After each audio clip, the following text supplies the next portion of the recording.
memes are so powerful because rather than giving someone another sales pitch, what you're doing is making them laugh about a pain point they have in their industry, and their guard is immediately dropped. I've had this where somebody said something on social media about me, they've believed it as fact. Yeah. And then even when you tell them it wasn't true and you show them it wasn't true, literally they find it hard to shake that belief. Have you seen Grok's AI? I have. I just don't know how we tell what's real anymore.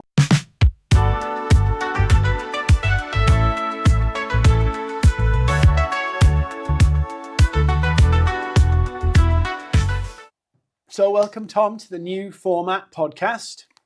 Thank you. We've kind of reverted to type with a twist, because I used to do podcasts like this for a long time, and then the efficiency of doing them virtually and not setting up the studio and doing all that stuff got in the way, and you kind of forced it to come back. I so did. Thank you so much for that. You're very welcome. Your mic all right there, by the way? Yeah, it should be fine then. Yeah. Okay, so new format podcast. Tom, you're the first one on the new format. We've gone all neon on the branding. We have, yes. Yeah, which people will see by now. Only the 10th rebrand this year of the podcast, but you never know.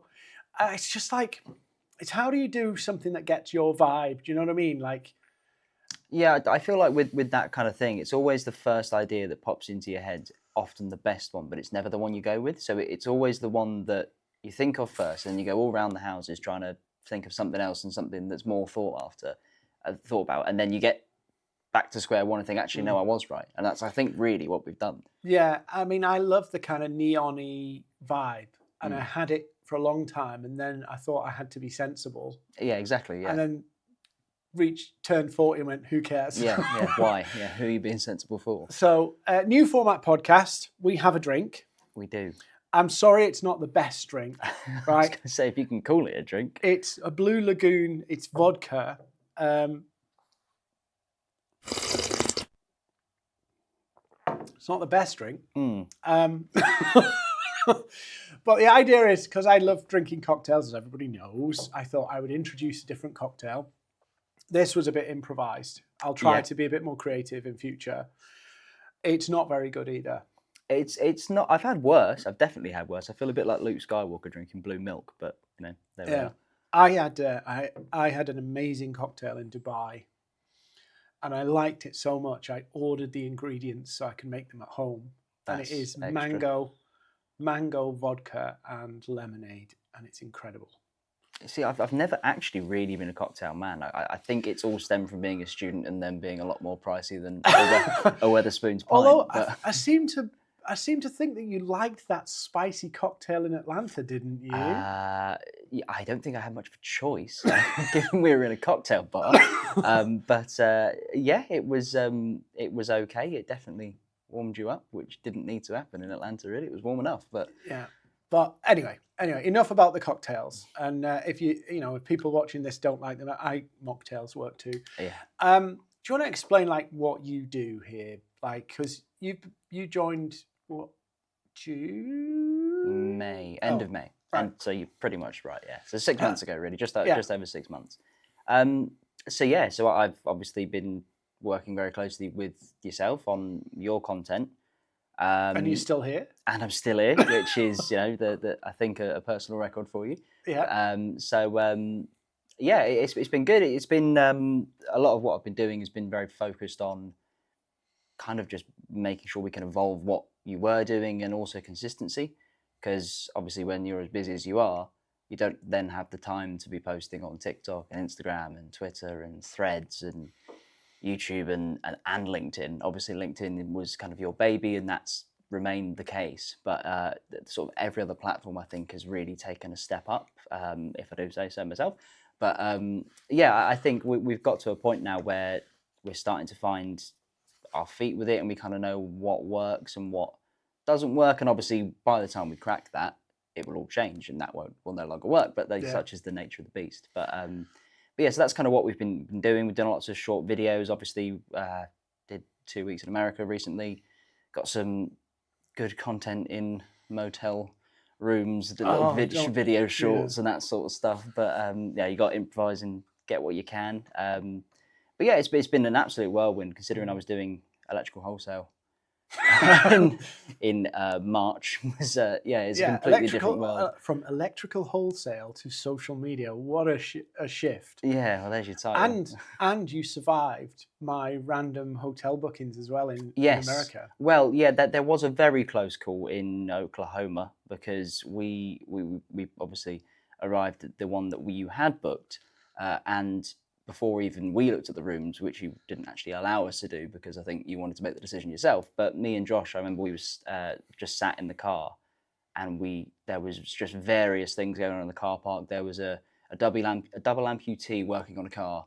And then a man being chased by his 2 dogs. And there was a few feral children as well. And very feral children, yeah, that running around. It looked like the place was falling apart. See, even though, like, I'm still who I was growing up, where like you literally don't spend any money. Yeah. But I think I surprised myself when we were spending $20 a night on a motel, and I went, Martin, well, you know, there's a problem when the people say, do you want to look at the rooms before you pay? Yeah, because exactly. There's no refunds. Yeah, when the receptionist is the one that's giving you the warning, you know you're not in the best place. So we looked at this room and it was like, oh my God, somebody's died in here. Yeah. It really was like that. Or you were going to be killed in the kind of parking lot. Yeah, that was the vibe. And I went, Martin, you take the key back. I'll get the car running. Yeah. So we've moved on from that. But Tom, you survived that. You survived working with me for 6 months, which is, you know, a record because I'm a little bit batshit. Great to have you here. And, you know, all my socials do it. God help anybody trying to do all their socials by themselves. Yeah. I talked to somebody yesterday and it was like, yeah, I'm posting on here, I'm posting on here, I'm posting on here. And it was like, how are you doing? Because I can't even do this. And I teach people how to do this stuff. And I can't sustain all those channels. And they went, I'm doing 20 hours. Yeah. 20 hours to do it all. And I'm like, oh my God. So I wouldn't be able to do it without you. So don't disappear. Anyway, Jaguar. A lot of people have been ranting and raving about Jaguar on social media. Yes. I had a little drop my 2 cents in on it. Yeah. What's your thoughts on what Jaguar is doing? So I mean, the question's, is it stupid or is it genius? And I don't really think there's a big middle ground here. I think it is one of the two. And I think the bottom line is you're never going to be able to sell to everyone. We all know that. Everyone knows that. But I think what Jaguar have done, they've obviously completely alienated their previous customer base. Yeah, they're not making cars. I don't think they care. No, they're not making cars right now. They're not going to make any new cars till 2026. So it's like 2 years off, basically. Yeah. And I think the cars they will be, I think they're going to go down, which is something that you said as well about going down the sort of the Bentley route of being much more high end. But I also think they're going to be going down the Tesla route of being kind of more high end on the tech spectrum as well, like in terms of if you've seen what Elon Musk has been doing with the taxis and the sort of the automated driving cars. I think that's kind of the route they're going to go down. That's going to be their target market. So have you seen the concept? Yeah, I have. It does have a Bentley. It does, kind yeah. of shape It's that to long it. bonnet sort of that sort of big rectangular shape. Somebody said on social media that the back of it looks like an air conditioning vent. Well, I mean, such is the fashion with modern cars, it seems. But or at least futuristic cars, as I still call them, which I suppose they're not really now. They're kind of just what's happening, but it still seems a bit mental. But I mean, don't get me wrong, I love Jaguars. I think they're some of the most beautiful British cars we've ever produced. I have a love for the XJS, the old long XJS. I think they're like, I always thought about buying one, but then the whole maintenance, it's old, it's the convenience all that kind of as well. stuff. Like you can never get anyone in it. But I think they are like literally going, we're stopping this and we're going here. Completely. And they don't need the people who bought the 40, 50 grand cars, they don't really care about. No. Will it work? I don't know, really. I don't know. I think if it, as I say, with the question, is it genius or is it stupid? I think we'll find out in It's 5-10 years time. It's kind of like they're leaving the Audi world Yeah. and joining the kind of Ferrari world. Yeah, completely. That's exactly what they're doing. And you know, if you look at brands like that, obviously it works for them, but there's never really been many car manufacturers who've done that and just kind of gone, do you know what, we're stopping that and we're Yeah, becoming I a mean, completely different brand. if you're changing your brand, you do have to like burn your bridges almost. So if somebody was like talking to me, put it in a LinkedIn context and said, right, Dean, I'm currently catering to small businesses and I want to go after corporates. Yeah. And they were asking me like, what would you do on LinkedIn? I'd be like, you have to kind of make cull everything to do with small business, Yeah. and make everything look corporate, like literally stark, day as night. So I get what they're doing. I just don't know. I've never seen a company do this And so in this way. blatantly as well. And the other thing, some people are asking, well, okay, if they are doing this, why didn't they just start another brand? Yeah. Because I mean, plenty of car manufacturers have done that. Yeah, Plenty like of them. Toyota brought Lexus. Yeah. And made Lexus, and there's somebody else that have done that. Like you've got Mercedes with Maybach. So there's nothing to say you can't do it. The only thing I can think of as why they haven't is maybe it's like Jaguar's got a bit of a reputation for bad reliability now and all of that.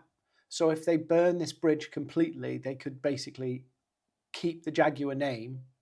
Yeah. Like almost like you're buying the name out of, it's gone bankrupt. You're buying the name and putting it on something new. But I wonder whether it's far off that, because I don't think Jaguar have been selling very many cars in recent years. No, like 14,000 cars. Like that's Rolls Royce level output numbers. Yeah. So it's not like, you know, when you think about it, they're selling 40, 50 grand cars, but they're only selling 13,000 of them. Yeah. And like, I don't know, a Ford, an Audi or something, they'll probably sell 100,000. Yeah, exactly. Yeah. So maybe that's what they do. Maybe they're just preempting the inevitable that their current model is not sustainable in the long term, which I don't think it is. But well, they're only going to do it because they think they're making more money. Yeah, obviously that's you know, that's why anyone does anything realistically in that kind of world. But and let's, you know, if it's got performance, if you know it looks swanky, some people might fork out 150 grand and just go, what the hell? Well, it becomes a statement piece, doesn't it? Rather than a you're not going to see many in the Tesco car. No, exactly. No, they'll be crawling with them in Beverly Hills, but not many around Plymouth. So somebody said to me, like, you could, like 13,000 cars. I said you could sell 13,000 of them in California. Yeah. And it was like, you can't just sell in one state. I went, well, Tesla's sold 300,000 Teslas in California, so like, you kind of can. Yeah. Okay, like, just shifting off from that weird tangent on Jaguar, like, I just wanted to say, because I've been playing with some AI tools, as you have observed. Very aware, yep. Ideogram is my new favorite AI tool. As of yesterday. I mean, I've used it before. Yeah. But I've been doing all sorts of, because, you know, like my blog images, I wanted to give them a revamp, like a Jaguar transition from a cartoony to... Yeah. And it's incredible, like ideogram, like literally you just tell it what you want and it just makes it. Yeah, I think there's so many AI tools now that work, and that as a sentence seems obvious, but I think even as close as 6 months ago, I don't think I could have said that with confidence, because I think when I say they work, I mean they do exactly what you want them to do, and you can't, like a lot of the stuff we were producing yesterday didn't look like AI. No. Really. Like, obviously, when you know it is, you can tell if you look close enough. But 6 months to a year ago, you'd produce an AI image and there would be like, I don't know, someone would have a hand missing, or there would be some lines wouldn't match up. Yeah. So it would be quite obvious what was AI and what wasn't, as close as 6 months to a year ago. But now we're really getting to the point where you can't tell. Do you know, I was talking to Vasco before. Have you seen Grok's AI? I have. So literally, I've been playing with Grok's AI because Elon Musk's allowed you to actually make AIs of people who you're known. And I did one like Joe Biden dressed as a ballerina, and it was incredibly good. And then I did Keir Starmer dressed as a clown, and it's like, of course, like you can literally. I did Donald Trump kissing Elon Musk. Also Like, makes sense. but they're really like some of them. You can tell it's like a bit oil painting-y. Yeah. But a lot of them, like the Keir Starmer and Nigel Farage and characters on their own, it's like it could be a picture of them. Mm. It's like really, really scary. And I just don't know how we tell what's real anymore. Yeah, I think we're really getting to the point now where it's going to be, as I was saying about 6 months to a year ago, where we were, where are we going to be in a year's time? It's going to be almost completely indistinguishable.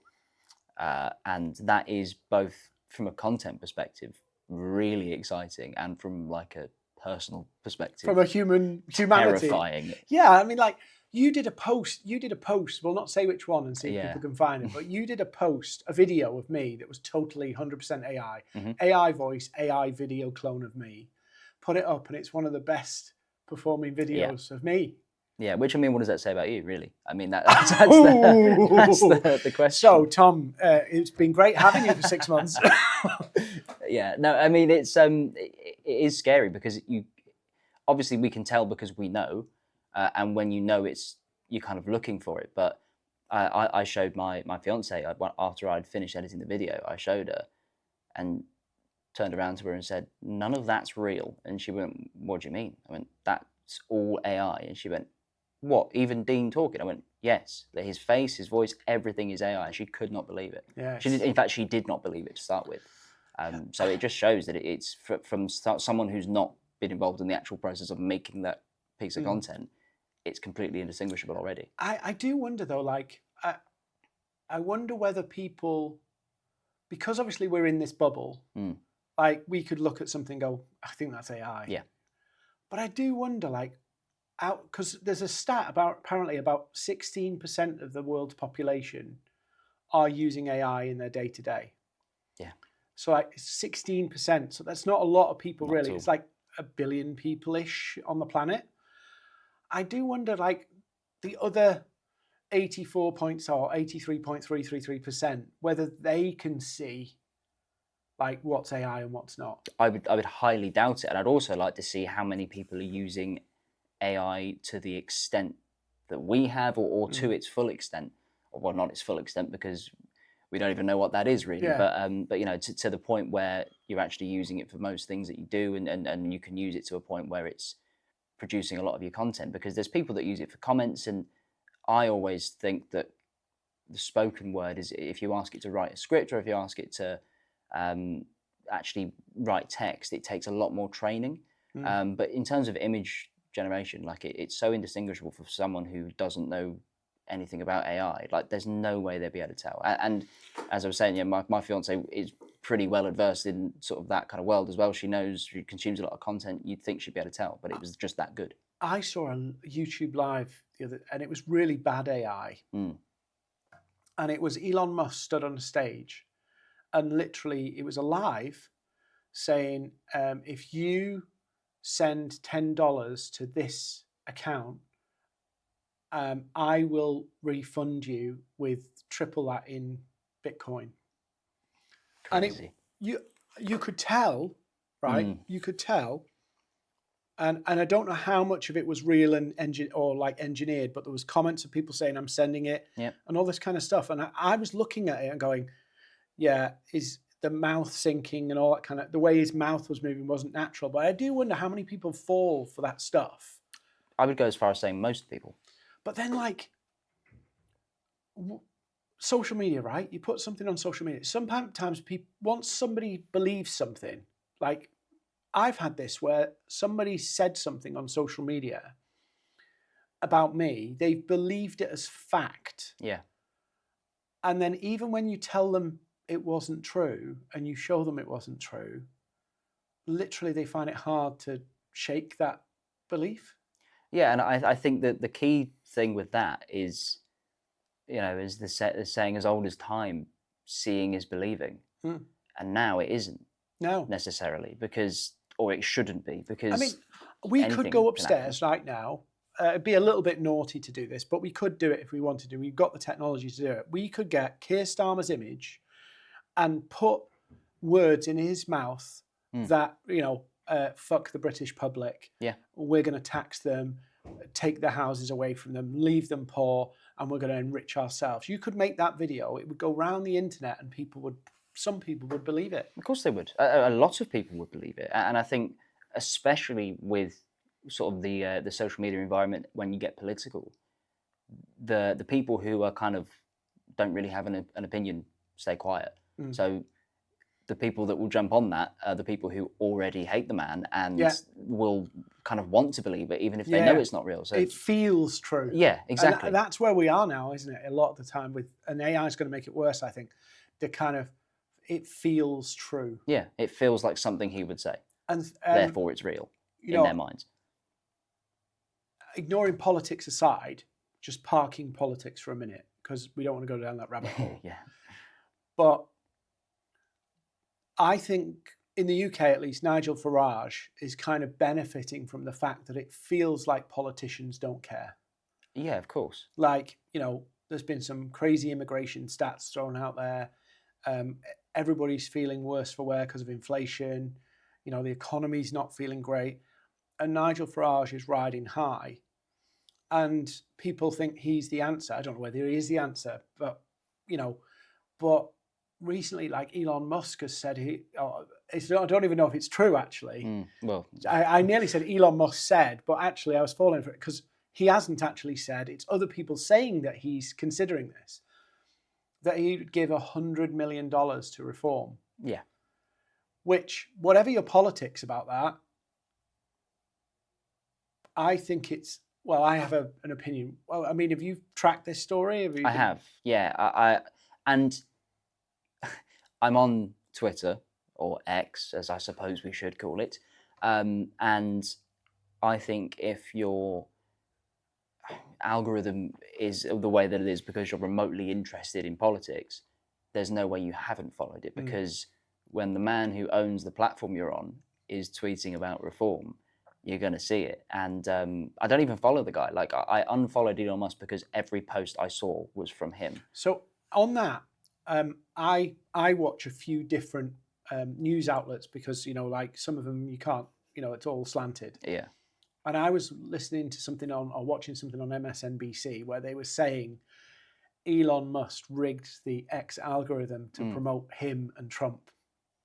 I don't know whether it's true, but I can certainly see why people would think it's true, because he was everywhere across X. Yeah, I mean, I think there's two sides to that. I think one is that it, again, feels like something he would do, and therefore a lot of people could believe that as fact. Surely there's some form of legal obligation to not do that. There isn't. There isn't. There should be, in my opinion. Because I don't know whether you remember, and we're not getting political, but when the whole Hunter Biden story came out about him apparently leaving his laptop, Meta and Twitter then blocked any of those stories going out because they said it was misinformation, which turned out to be it was his laptop. Whether what was on the laptop was true, who knows? But it was his laptop. But they blocked the story. Yeah, well, I mean, it's just censorship at this point, isn't it? But I suppose I get why. There's a lot of, especially with Twitter, things can spiral from a sort of a headline and then the story's all fabricated. It's just stemmed from a true statement. Yeah, that happens all the time.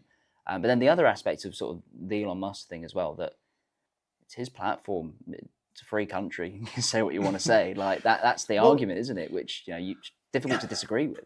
In one sense, some people this guy got really angry with me when I commented about this 100 million thing on Twitter, because I was like, I think it might be a good thing if he gives Reform $100 million. And I'll tell you why. Right? I'm not meaning because of Reform. For decades, party funding has been a bit murky. Yeah. You've got billionaires and subsidiary companies of billionaires who have donated to the two main parties.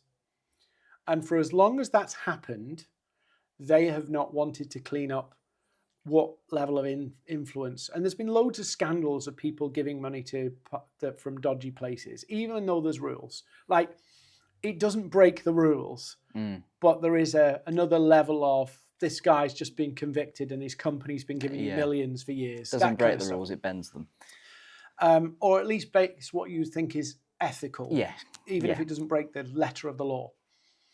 And so this has been happening for like decades. Like, you know, to use a right-wing conspiracy theorist, George Soros's, subsidiaries have funded left-leaning parties in the UK through companies, British companies, and you've had some more extreme people funding through British companies. So basically, if I'm a billionaire in America and I've got a British company, I could pump money into the political system through my company. Yeah. Right? So that's been happening for years. I think if he did do this, he'd have to funnel it through one of his companies. I'm sure he's got a British company here somewhere. He put 100 million in. I reckon the Conservatives and Labour would immediately propose to clean up party funding and put legislation through Parliament to clean it up, like overnight. I mean, because it's in their interest to clean up the funding and prevent these big influences. But at the moment, obviously, it's not on that scale. There's nobody putting that level of money into British politics like Elon Musk might or may have suggested or thought of doing. But as soon as he does that, they will want to stop that.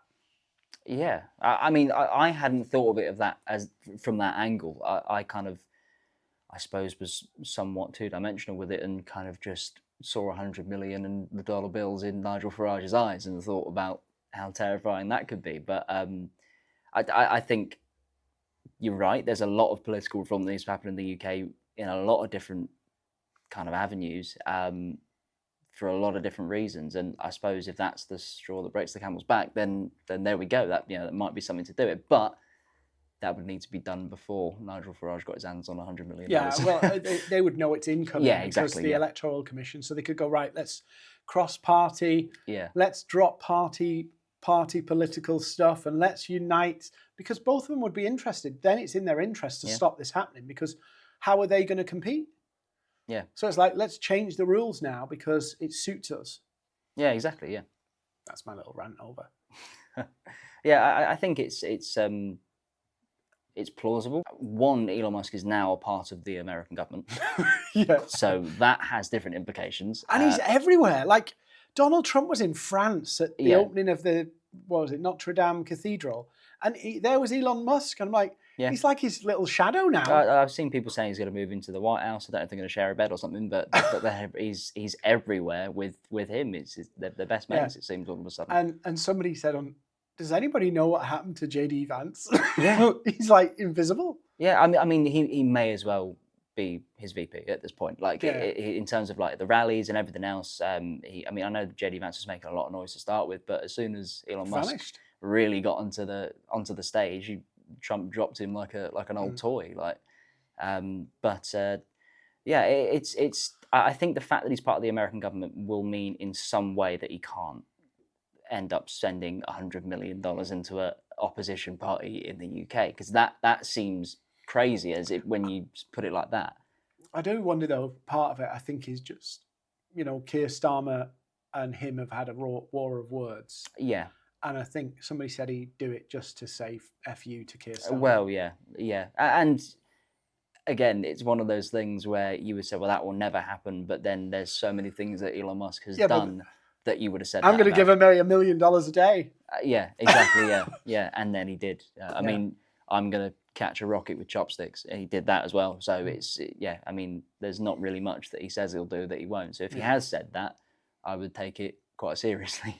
So let's divert away from politics before we get ourselves in trouble. Yeah. Or get trolled or something. 6 months down the line, what's changed in terms of the content that you're seeing we're putting out? What do you think are the things that have... Let's not talk LinkedIn for a minute. Instagram's got really difficult. Yeah. It used to be really easy and straightforward, and now it's tough. TikTok, YouTube Shorts, those 3 channels, it's the same type of format, but they all work differently. What have you kind of noticed about those 3? So Instagram is, I think the issue with Instagram is that someone does something else and they will try and copy it. So that happened 8 years ago when Snapchat first sort of came onto the scene and they had stories. Instagram followed that straight away. And now stories are a huge part of Instagram. They're massive.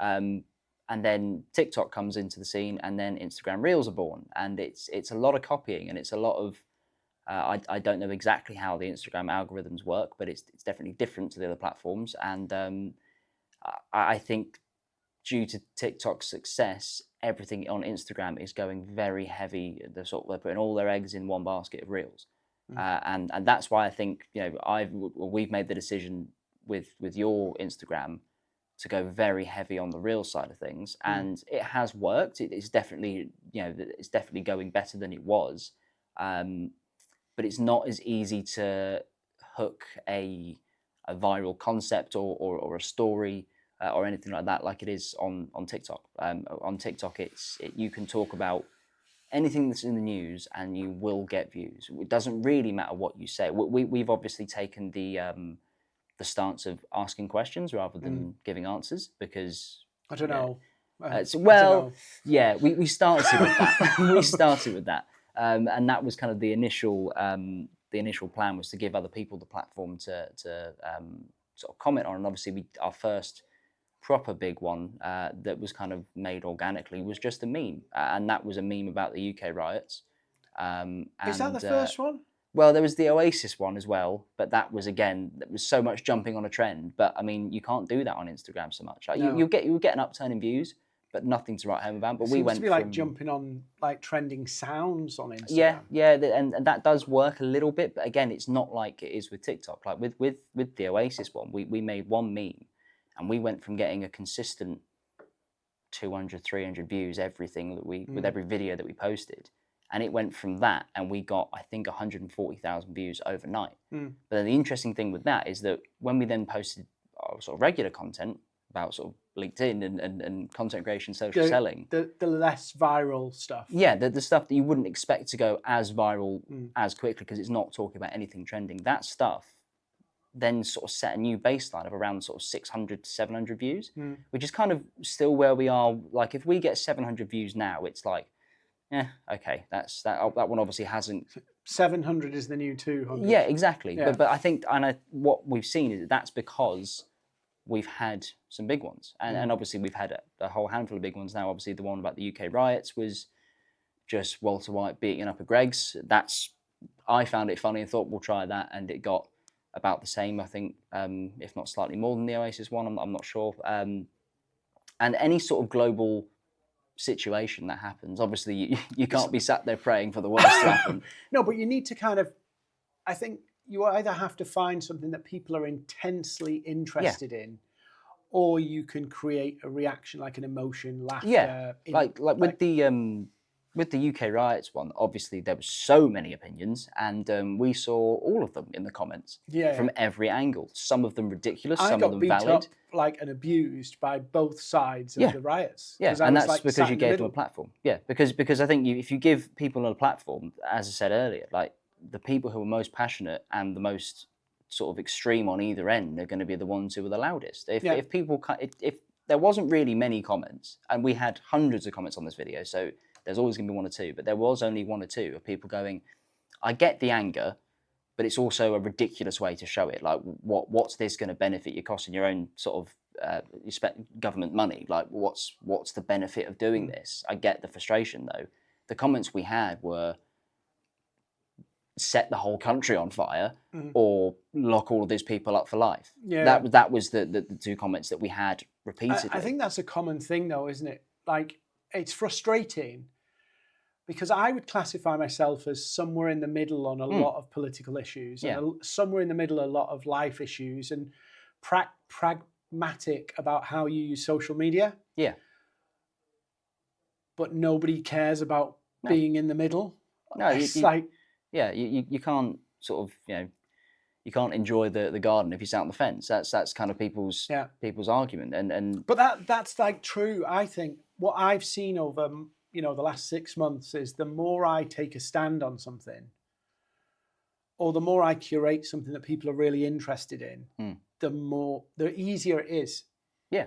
And I've been guilty of doing the kind of like reasonable person content. Like, you could do this or you could do that, when I should be saying, don't do this, do that. Yeah, 100%. And it's because you go, like, as you kind of develop, you go, actually, there's more than one way to do things. 100%. But people are looking to you to say, how do you think it should be done? Yeah.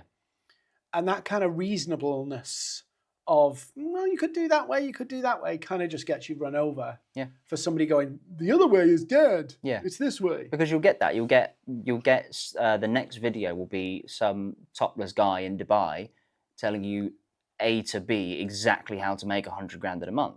And it's all bollocks, Yeah. but they're telling you that that will work. And there's a lot of people that will then go, oh, okay, I'll do that then, rather than the multitude of options that the other guy who sounded sensible was giving me. Yeah. Like, and that's just how, especially with TikTok and Instagram is very much going the same way. That is how that works. I think LinkedIn's different because I think it's a professional space. Yeah.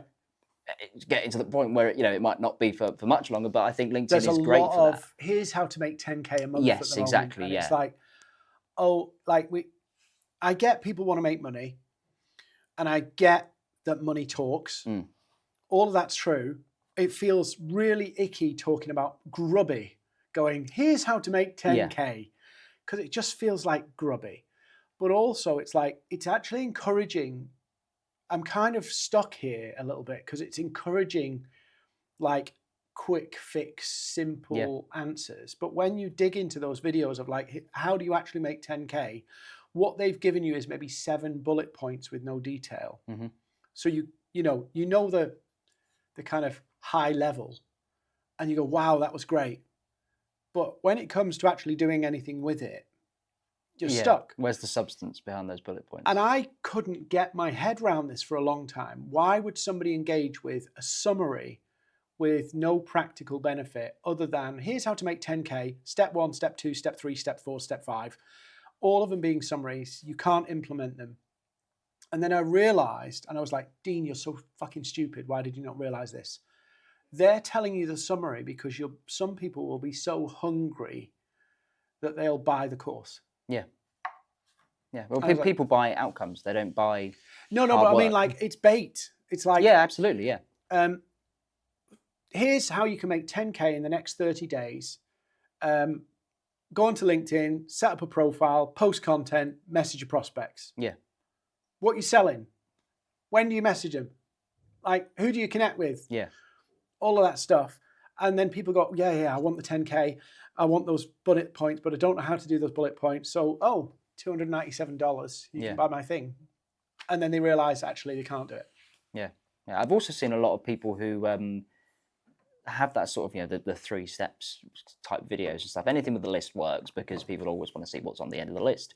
But I've seen a lot of people that will use that type of format, tell you something that they've been doing for the last 12 months that's made them X amount of money.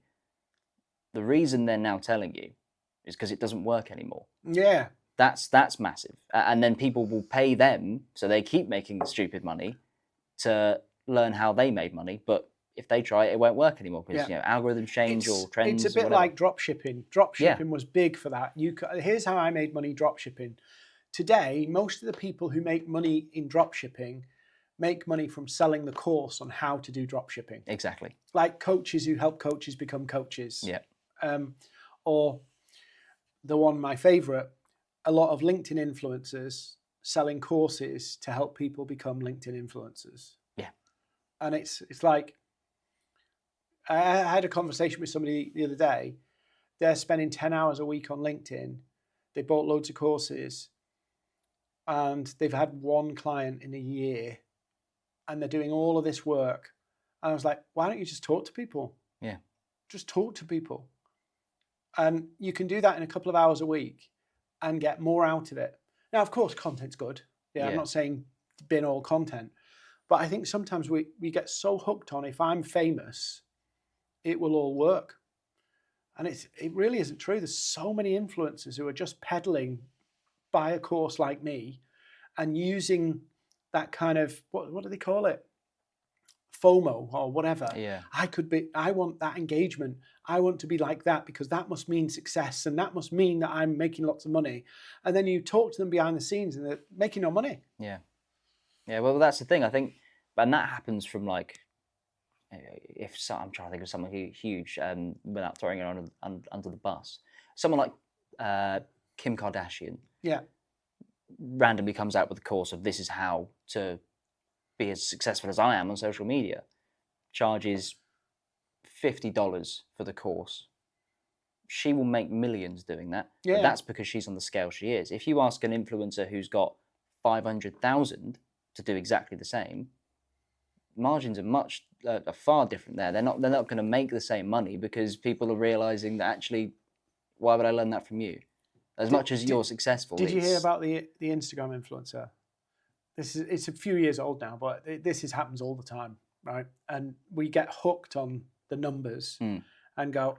I think it's called the halo effect. In other words, if you see everybody else doing well, you must think that they're good. 2 million followers. She decided to launch her own fashion brand, right?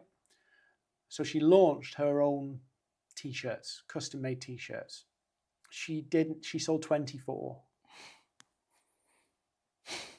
2 million followers, 24 t-shirts. Like, I can sell more than 24 t-shirts. And it just goes to show that, like, your selfies or your motivational quotes or your little whiteboard quotes or whatever, we look at that externally and go, wow, they must be successful. But behind the scenes, are they actually converting anything? And a lot of them aren't. But then that's the thing with that kind of content. Why is it relevant? Like if you've got 2 million followers and you're posting motivational quotes, and then you're selling T-shirts, like, what's that got to do with anything that you actually do? You just become the motivational quote person. But it's the same kind of thing. I always say, like, it seems counterintuitive to a lot of people, but if you can't convert or sell anything with 500 people in your network or whatever that are exactly the right people, like, putting 50,000 in is not going to fix that. No. If you can't do it with 500, you'll not do it with 50,000.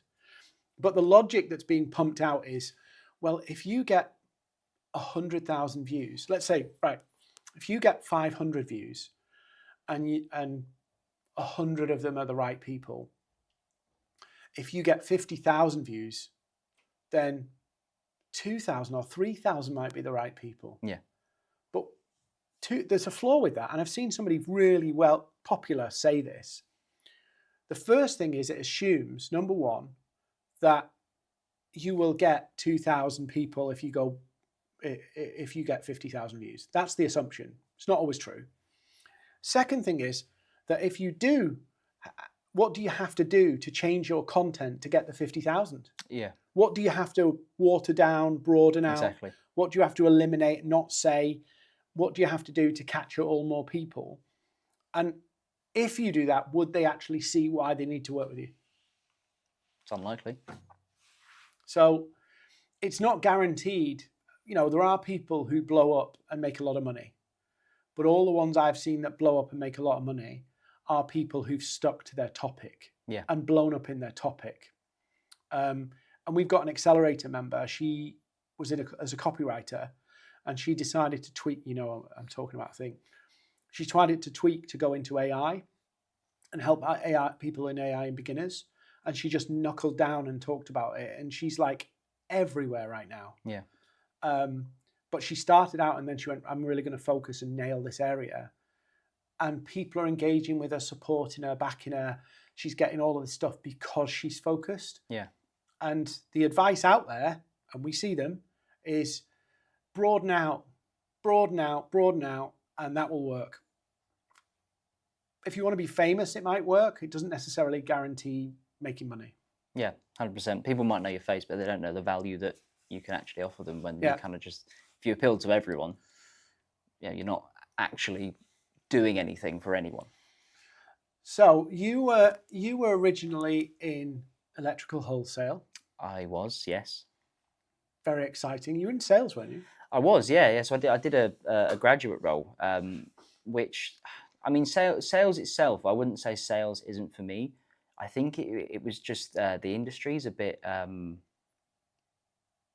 You can say it. A bit old-fashioned, which some people like that, and there's a lot of tradies, a lot of sparkies who appreciate that. But then I also think there's a a new generation of Mm. young lads who are doing these jobs, who are coming through, and they're kind of just taking their businesses off the dad and things like that. And I think there really is a space with that sort of industry to actually take on things like LinkedIn, which is getting there in that industry. It is getting there, because I was doing a lot of the socials for our branch, but it was, there's no budget for marketing. There's nothing. It's kind of, I was a salesman.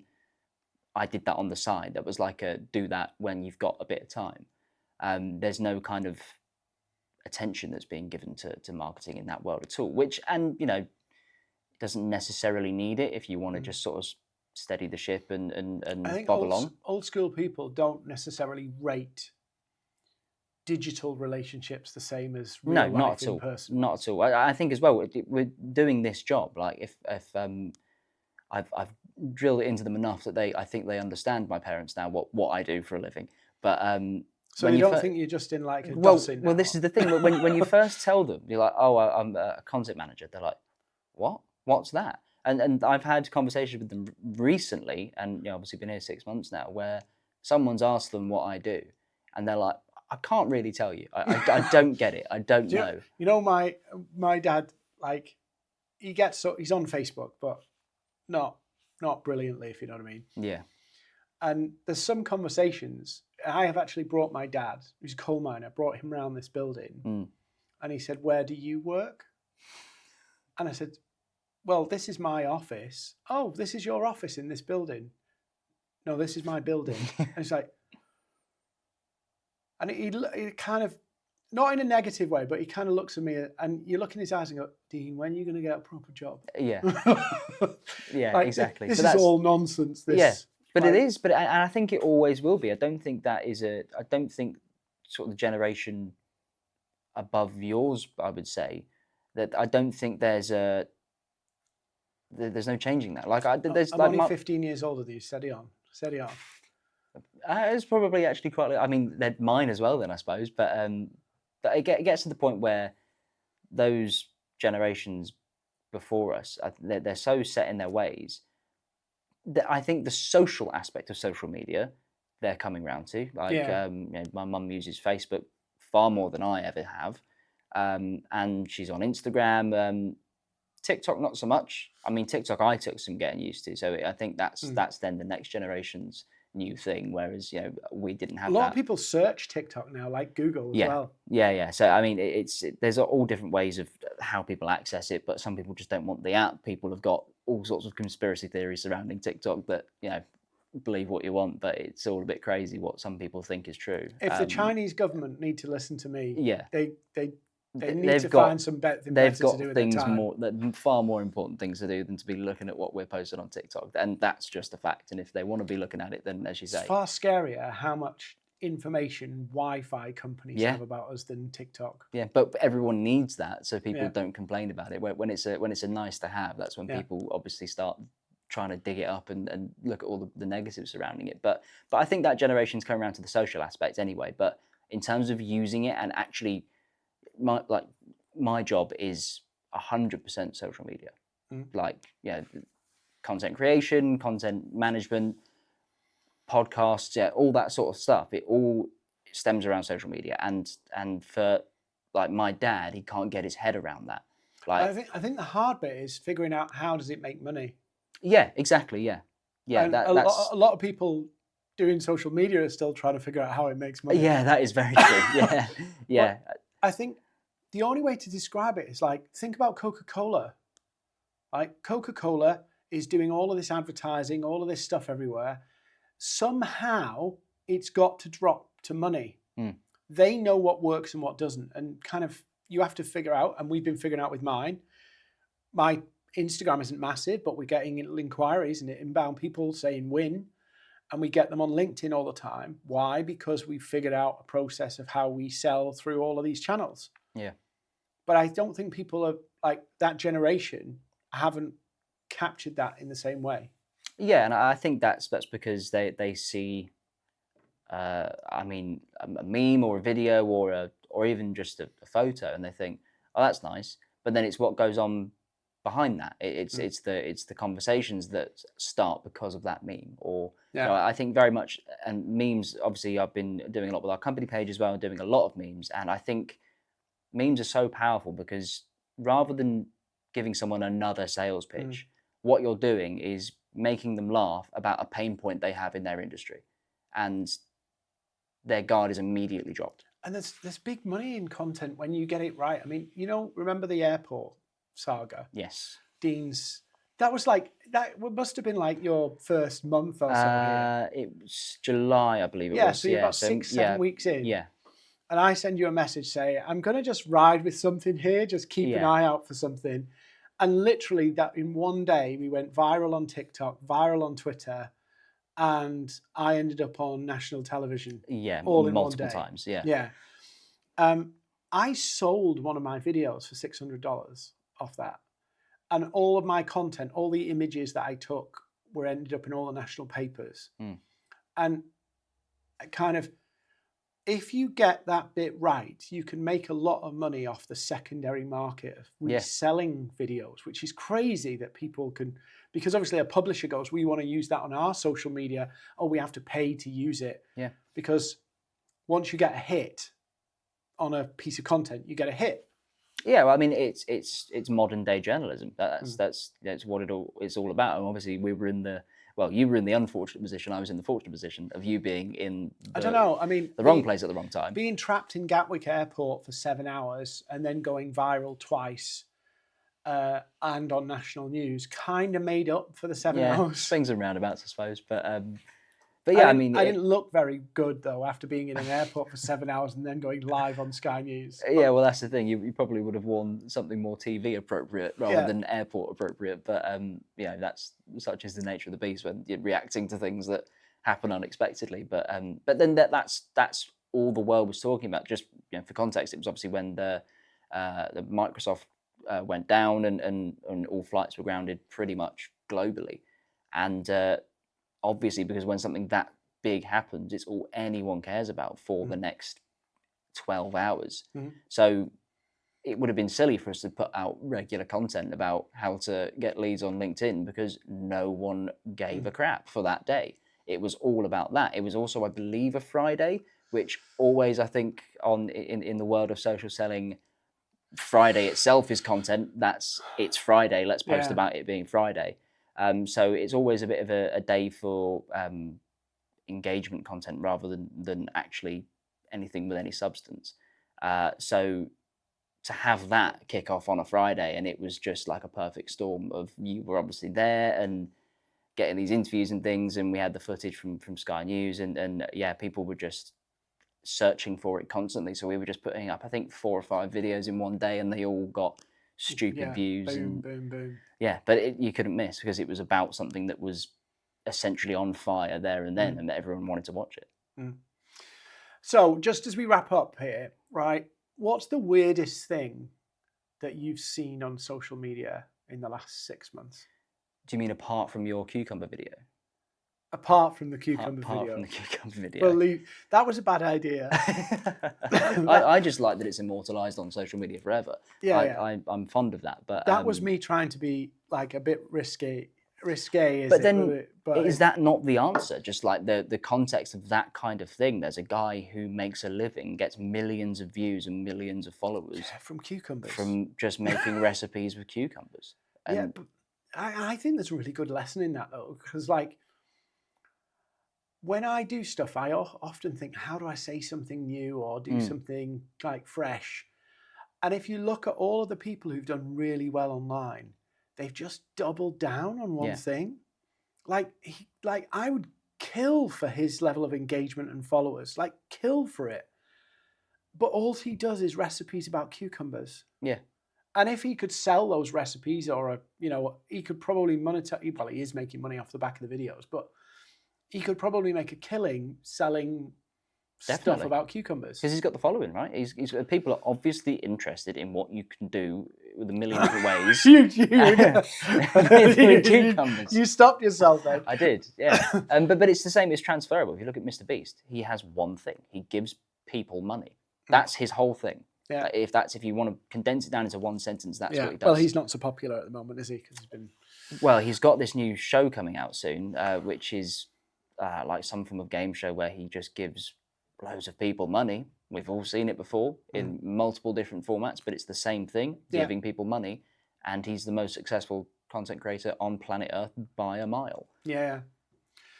So the weirdest thing is the cucumbers. Yes, yeah. Or I would say that kind of the weirdest thing is seeing just how niche you can be and remain successful. Or become successful because of it. I think that's the thing that's mind-blowing, that you can just talk about one thing that you would assume no one has any interest in, but there's a market for everything within reason. I think, though, the cucumber videos, you watch one and you go, well, I'm not that into cucumbers, but you watch one of those videos and you go, that looks quite good. Yeah. And you can go away and try it. Yeah, exactly, yeah. So it's kind of got something that they can take away and do whilst also being interesting, I think. Yeah, I think, but then also for someone like yourself and for me, I'd get hooked on that kind of video because my brain goes to, how has that got so many views? Like, how does this work? And that becomes in itself an interesting what I end point. up doing is scrolling back to like, where did it change? Yeah, what was the moment that made like what's the before thing? and after? So looking at like, what did he do when he got his first million or when he got his first 10,000 or whatever? What was the difference? Because I think you can learn more. I want to have a little rant with you before we finish. If you scroll back to somebody's history and you go, what were they doing before, what they were doing after? I think that's a better lesson than actually trying to copy what they're doing now. 100%. Because I found this, like I did an experiment, do you remember, where I literally almost word for word copied some influencers' posts to see if I could replicate their, viral success, and tried to do it as close as possible as an experiment and could not replicate it. Yeah. And I'm convinced that if you're a small account on any platform, there's some things you have to do to get out of that space. And once you're out of that, you can do a whole lot more stuff. Like almost it's easier to get something to go viral if you've built a large following, because it's just easier. You could do like Stephen Bartlett puts a motivational quote up and goes, "Love heart," bang. Yeah. Because he's got that momentum behind him that people love what he does, even if it's basic. But if I did the same quote with a love heart, it might be 30 likes. Yeah, and a few comments of, "Are What you the okay?" hell? Yeah. Yeah. So I think there is this kind of like, if you try and replicate what somebody's doing when it's flying, it's almost impossible to do. Yeah. You're better looking back to the pivot point and learning the lessons of where it changed. Exactly, because you've obviously those people have then laid years of foundation of what's then after that point they've realized, okay, that's what works, and then they've done thousands of hours of content to actually get to the point where they can just do that love heart with a motivational quote. So if you just sort of copy what they're doing, as you say, it's kind of like you're not putting in the groundwork that gets you to that freedom to be able to post anything and it be successful. Well, Tom, I'm sorry, the drink is shocking. Yeah, I have only had the sip to try it so far. I've had a few sips just because we've been talking for quite a bit, but I'm not going to finish this. I'm literally going to pour it down the sink.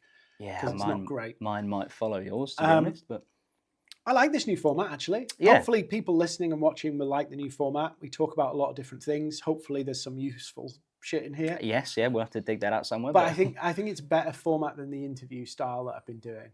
I think it's more engaging. I think this kind of content, and everyone's got a podcast now. We know this. Everyone who has any form of platform has a podcast, but I don't think that's a bad thing. I think it's a world now where long form content is almost as popular as short form, which is crazy because it takes so much longer for people to actually consume it. But I'm an avid podcast listener, so I suppose a few ideas for this format came from other podcasts and things like that. But I think this kind of conversational stuff is much more engaging for people than kind of a lecture kind of style, which that's how I consume content. And I think if you look at who's successful in the podcast world, that's I think how it goes. So yeah, hopefully it does.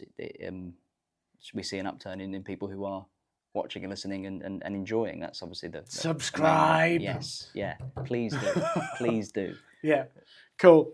Tom, thank you for coming on and being the first one in the new format. First of many, I hope. And we'll see what happens. Yeah.